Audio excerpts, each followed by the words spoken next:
Masya tabarakallah, hari ini saya ketemu salah satu mentor saya senior ini, Pak Bari Purnomo. Wah, ini jarang masuk dunia pertiktokan, ini harus kita ajak ngobrol. Ini ilmunya banyak guys. Jangan sampai cuma dipendam sendiri Pak Bari. Harus di-share lah. Ini sederhana tapi kalau pulang ke kampung, tanahnya banyak guys. Assalamualaikum Pak Bari, sehat? Waalaikumsalam. Masya Allah, ini salah satu senior di bisnis komunitas anti riba guys. Cuman emang beliau ini offline, jarang main online, tapi ya kita ajak main online sekarang. Pak Bari itu asli mana sih Pak Bari? Asli Wonogiri.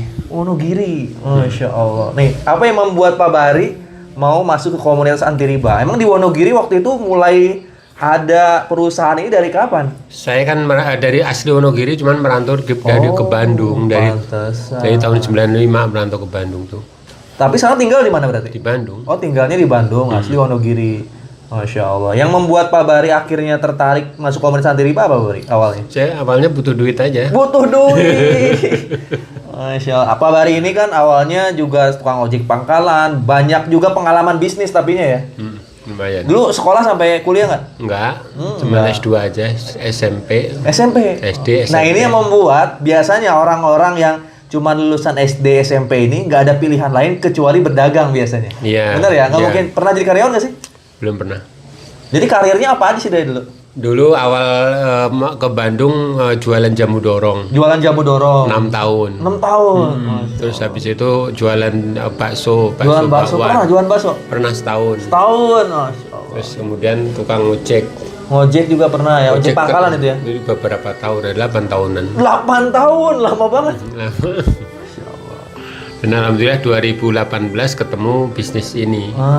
Jadi dulu kenal bisnis ini tujuannya agar saya bisa minimal nyekolahin anak saja gitu kan. Karena waktu anak saya kan banyak, ketika ada bayaran anak sekolah, ada yang harus dibeli gitu, atau jajan anak sekolah gitu, kelabakan terus tiap hari kan. Kebayanglah tukang ojek penghasilan berapa.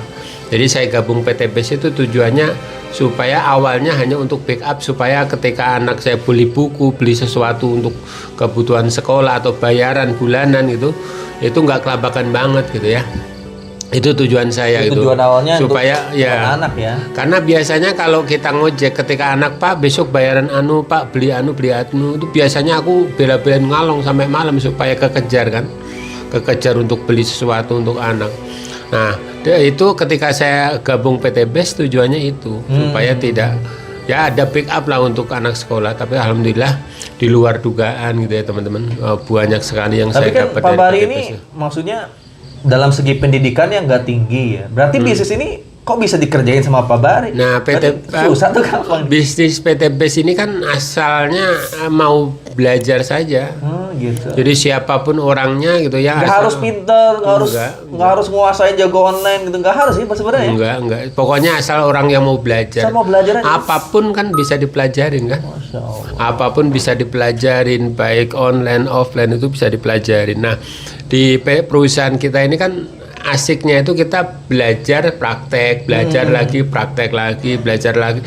Yang dilakukan cuma itu doang. Nah, kita kan melakukan itu terus berulang-ulang, terus akhirnya alhamdulillah kan dapat juga. Gitu. Berapa lama Pak Bari bisa lunas utang waktu itu setelah fokus di bisnis ini? Saya 1 tahun pertama itu alhamdulillah apapun yang ditawarkan oleh perusahaan saya dapat. Dari hadiah yang terkecil sampai hadiah yang tertinggi saya dapat. Mobil pertama dulu dibeli apa sih? Aku beli Mobilio itu. Mobilio. Masya Allah. Mobilio second aku beli 145 juta. Nah, nggak lama dari situ sekitar 2 bulanan aku bisa beli mobil yang seharga 500 juta. Beli mobil apa waktu itu? Fortuner VRZ. Yang sekarang ini tuh masih mobil pertama Fortuner pertama itu ya? Baru itu. Masya Allah. Baru banget. Tahun berapa itu beli Tahun Fortuner? 2018. Tahun berapa waktu itu? 2018. 2018 beli. Oh, nggak dijual, nggak diganti-ganti ya? Enggak. Enak itu ya Fortuner ya? Enak, itu impian kita. Yang saya tahu Pak Bari juga udah dapat luxury 2 kali ya? Iya, 3 kali. 3 kali ya? Nah itu dibeliin apa aja? Saya lihat rumahnya ada berapa Pak Bari? Saya beli sawah, beli rumah. Ya, yang jadiin rumah tinggal berapa? Ada rumah 3. Dijadiin rumah tinggal 3 di mana aja? Emang Jadi, ada? kan untuk anak juga, untuk saya Oh, anak sendiri. juga. Iya. Berarti rumah di Bandung 1. Nah, rumah di Bandung 2. Oh, rumah di Bandung 2. Ada di daerah 1.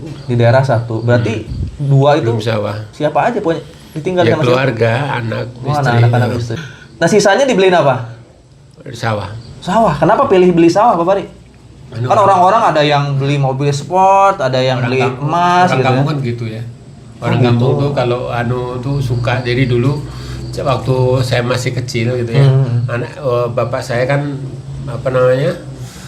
suka nggarap sawah. Nah, suka nggarap sawah. Itu impian saya kalau nanti saya bisa merantau ke kota, kemudian banyak uang, saya akan beli sawah supaya orang tua saya bahagia, tidak ngurus sawah orang lain gitu. Nah, Cita-citanya dari kecil tuh pengen beli sawah di kampung beli sawah gitu ya. di kampung. Masya Allah. Itu bisa beli berapa hektar sekarang? Ya lumayan luas sih. Berapa beli? Lumayan ada 3 hektaran. 3 hektar. Itu pure sawah sampai panen gitu ya Iya. dikelola gitu ya. Dari hasil PTP semua. Masya Allah. Berarti nggak pernah beli beras dong Pak Bari ya? Nggak pernah. Nggak pernah. Nggak pernah. Masya, pakai pupuk PTP berarti? Iya, pakai eco farming. Pakai eco farming. Oh. Nah, dulu sebelum yang garap sawah saya ini sebelum pakai eco farming rata-rata habis 6 sampai 7 kuintal kimia. 6 sampai 7 kintal kimia. Iya, pupuk anorganik gitu ya. Tapi Sekarang setelah pakai eco farming, sekarang terakhir saya cuman pakai 1,5 kintal 1 kintal anorganiknya. Anorganiknya. Panennya gimana? Ningkat atau Panennya tetap? alhamdulillah kalau dulu ya rata-rata 5 ton lebih setengah. Sebelum pakai eco farming 5 ton. Maksimal 5 ton lebih dikit. Per berapa? Per berapa hektar? Per hektar. Per hektarnya 5 ton. Sekarang rata-rata 7 ton. 7 ton per hektar. 7 ton setengah, 7 ton kayak rata-rata. Berarti udah mah biaya pupuknya jauh lebih kecil, jumlah panennya jauh lebih besar. Besar. Jadi terus perbaikan ketika tanah kita udah mulai gembur, alhamdulillah sudah mulai maksimal. Biasanya pemupukan keberapa mulai kelihatan? Panen keberapa mulai Sebenarnya kelihatan? dari awal signifikan? pun kelihatan. Oh, dari awal udah Ya, kelihatan udah ya? kelihatan. Jadi minimal ada peningkatan dibanding hanya kimia saja gitu ya. Tapi kan lama kelamaan kan tanah ini kan udah Makin kelihatan bagus ya. makin bagus Unsur gembur. haranya ya. Ya dulu kan ketika awal pakai eco farming itu cuman pakai sampai mata kaki itu kedalaman tanah. Sekarang udah dalam ya, udah kayak dulu lagi, zaman dulu lagi udah gembur lagi gitu. Dan rasanya berasnya juga enak, terus tahan terhadap hama.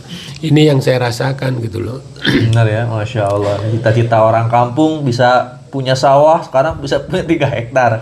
Ya minimal kalau untuk makan sendiri nggak bingung gitu. Iyalah, pulang kampung nggak pernah bingung makan ya. Jadi, Dikirim ke kota juga berasnya berarti kan? Ada yang disedekahin, ada yang dijual, ada yang dimakan. Masya Allah, tabarakallah. Pak Bari Purnomo, asal Wonogiri, tinggal di Bandung ya, Masya Allah. Asetnya udah banyak. Nih sekarang kita masih di program SLC. Kenapa Pak Bari masih itikaf nih? Padahal udah lumayan kaya sih. Jadi supaya tidak salah jalan aja.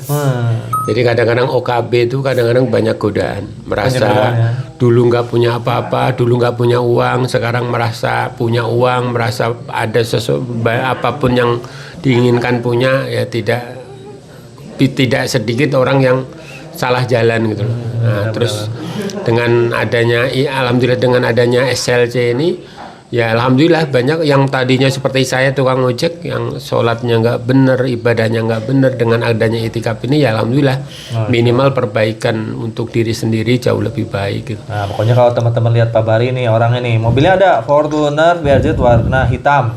Dan TikToknya namanya apa Pak Bari? Bari Purnomo. Bari Purnomo. Nah, teman-teman kalau lihat tanah sawahnya di situ ada, saya suka lihat tanah sawahnya diliatin, Masya Allah. Jadi ya penampilannya boleh sederhana, tapi kalau di kampung beliau ini sultannya.